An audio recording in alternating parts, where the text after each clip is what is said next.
আপনাকে যদি প্রশ্ন করা হয় যে একজন সাধারণ ব্যক্তি এবং একজন বুদ্ধিমান ব্যক্তির মধ্যে পার্থক্য কী, তাহলে হয়তো অনেকেই বলবেন যে বুদ্ধিমানদের স্মৃতিশক্তি ভালো, তারা যে কোনো দক্ষতা সহজে অর্জন করতে পারে ইত্যাদি ইত্যাদি। এসব বৈশিষ্ট্য তো রয়েছেই, কিন্তু আপনি কি জানেন এমন কিছু বৈশিষ্ট্য রয়েছে যেগুলো বুদ্ধিমান ব্যক্তিরা এড়িয়ে চলেন? এই সমস্ত বৈশিষ্ট্যগুলি বুদ্ধিমান ব্যক্তিরা নিজেদের প্রতিবন্ধকতা ভাবে। আজকের ভিডিওতে এমনই 5টি বৈশিষ্ট্য আলোচনা করব যেগুলি বুদ্ধিমান ব্যক্তিরা এড়িয়ে চলেন। তো চলুন শুরু করা যাক। নাম্বার 1, হিংসা না করা। বুদ্ধিমান ব্যক্তিরা কারো সফলতা দেখে হিংসা করে না, তারা সব সময় চেষ্টা করতে থাকে। একবার একটা ক্লাসরুমে 3 বন্ধু ছিল, যারা 3জনই পড়াশোনায় ভালো ছিল। তাদের রেজাল্টের দিন দেখা গেল যে প্রথম বন্ধু প্রথম স্থান, দ্বিতীয় বন্ধু দ্বিতীয় স্থান এবং তৃতীয় বন্ধু তৃতীয় স্থান দখল করেছে। প্রথম বন্ধু এবং তৃতীয় বন্ধু বেশ খুশি ছিল, কিন্তু দ্বিতীয় বন্ধুটি প্রথম বন্ধুর প্রতি হিংসায় জ্বলতে থাকে। সে সবসময় ভাবে কিভাবে প্রথম বন্ধুর ক্ষতি করা যায়, অর্থাৎ প্রথম বন্ধুকে কিভাবে নিচে নামানো যায়। এইভাবে তারা অন্য শ্রেণীতে পদার্পণ করে। এরপর এই শ্রেণীর রেজাল্টের দিন এলো, তখন দেখা গেল যে প্রথম ও তৃতীয় বন্ধু আগেকার মতনই প্রথম ও তৃতীয় স্থান দখল করেছে, কিন্তু দ্বিতীয় বন্ধুটি চতুর্থ স্থান দখল করে। অর্থাৎ সে প্রথম বন্ধুর প্রতি হিংসা করতে গিয়ে নিজের সময় নষ্ট করেছে। এখানে শিক্ষার বিষয় হলো যে বুদ্ধিমান ব্যক্তিরা হিংসা করে বা কারো ক্ষতি করে এগিয়ে যায় না, বরং তারা নিজেদের উন্নতির পাশাপাশি অন্যদেরও উৎসাহিত করতে থাকে। নাম্বার 2, সমালোচনা না করা। বুদ্ধিমান ব্যক্তিরা যেটা করে না সেটা হলো তারা কারো সমালোচনা করে না। আপনার বন্ধু সার্কেলের মধ্যে এমন অনেককে দেখবেন যারা এক বন্ধুর কথা অন্য বন্ধুর সামনে এসে বলে, অর্থাৎ এক বন্ধুর জন্য অন্য বন্ধুদের সামনে তার সমালোচনা করতে থাকে। এখানে আপনি যদি বুদ্ধিমান হন তাহলে হয় আলোচনা করতে নিষেধ করবেন, আর তা না হলে সেই আলোচনা থেকে নিজেকে সরিয়ে নিয়ে আসবেন।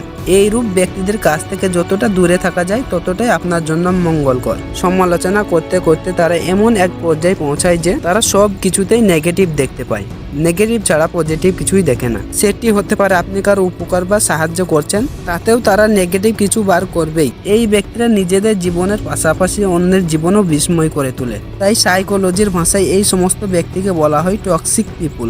নাম্বার 3, অপ্রয়োজনীয় বিতর্কে জড়াই না। অনেক সময় আমাদের বন্ধু বান্ধবদের মধ্যে দেখা যায় যে এক বন্ধু অন্য বন্ধুদের সাথে অযথা অপ্রয়োজনীয় বিষয়ে তর্ক বিতর্ক করতে থাকে। একবার আমার 2 বন্ধু তর্ক বিতর্ক করছিল। তাদের আলোচনার বিষয় ছিল 2 কোম্পানির বাইক নিয়ে, অথচ তাদের কারোরই বাইক সম্বন্ধে যথেষ্ট জ্ঞান নেই, কেবল তারা চালাতে পারত।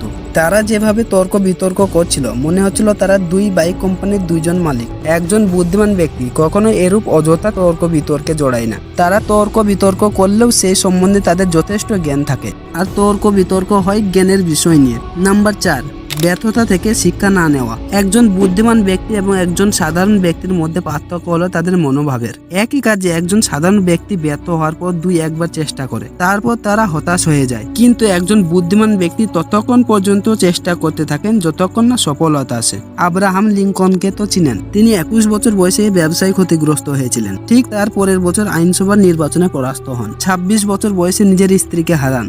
এইভাবে তিনি কয়েকবার ব্যর্থ হন। অবশেষে 52 বছর বয়সে তিনি আমেরিকার প্রেসিডেন্ট নির্বাচিত হন। টমাস আলভা এডিসন প্রায় 1000 বার ব্যর্থ হওয়ার পর তিনি তার প্রথম বাল্বটি আবিষ্কার করেন। নাম্বার 5, অন্যের সাথে তুলনা না করা। অনেক সময় দেখা যায় যে মানুষের দুঃখের কারণ হচ্ছে অন্যের সাথে নিজেকে তুলনা করা। হতে পারে সেটা টাকা পয়সা বা চেহারা ইত্যাদি। ধরুন আপনি একদিন ফেসবুক স্ক্রল করতে করতে দেখলেন যে আপনার এক বন্ধু নতুন কম্পিউটার বা ল্যাপটপ কিনেছে। এটা দেখার পর আপনি নিজের সঙ্গে তুলনা করতে থাকেন, ওর কম্পিউটার বা ল্যাপটপ কেনার সামর্থ্য আছে কিন্তু আপনার নাই কেন। এরকম ভাবতে ভাবতে আপনি দুঃখী হয়ে গেলেন। কিন্তু একজন বুদ্ধিমান ব্যক্তি কখনোই নিজেকে অন্যের সাথে তুলনা করে না, বরং তারা পরিস্থিতিকে মেনে নেয়। অন্যের সাথে নিজেকে তুলনা করতে করতে এমন এক জায়গায় পৌঁছাবেন যে আপনার কি আছে তা আপনার নজরে পড়বে না। একজন বুদ্ধিমান ব্যক্তি কখনোই অন্যের সাথে তুলনা করে নিজের সময় নষ্ট করে না, বরং তারা সেই সময়ে একটি ক্রিয়েটিভিটি কাজ করার চেষ্টা করে। পৃথিবীতে সমস্ত ব্যক্তির একটি নিজস্ব বৈশিষ্ট্য রয়েছে, তাই অন্যের সাথে নিজেকে তুলনা না করে সেই বৈশিষ্ট্যকে খোঁজার চেষ্টা করুন। ডক্টর APJ আব্দুল কালাম চেহারার দিক থেকে খুব একটা সুন্দর ছিলেন না। তিনি তার মা বাবার মতো হননি। তিনি নিজের চেহারা নিয়ে অন্যদের সাথে তুলনা করেননি, বরং তিনি সেই সময় নিজের কাজে মনোযোগী ছিলেন। সো বন্ধুরা, আজকের ভিডিও এই পর্যন্তই। এই বৈশিষ্ট্যগুলির মধ্যে আপনি কতগুলি এড়িয়ে চলেন? আপনার ফ্রেন্ড সার্কেলের মধ্যে এমন ব্যক্তি আছে কি? তাহলে তাদেরকে শেয়ার করে দিন। আর যদি দ্বিতীয় পার্ট দেখতে চান তাহলে কমেন্টে পার্ট 2 লিখে দিন। ভিডিওটি সম্পূর্ণ দেখার জন্য অনেক ধন্যবাদ।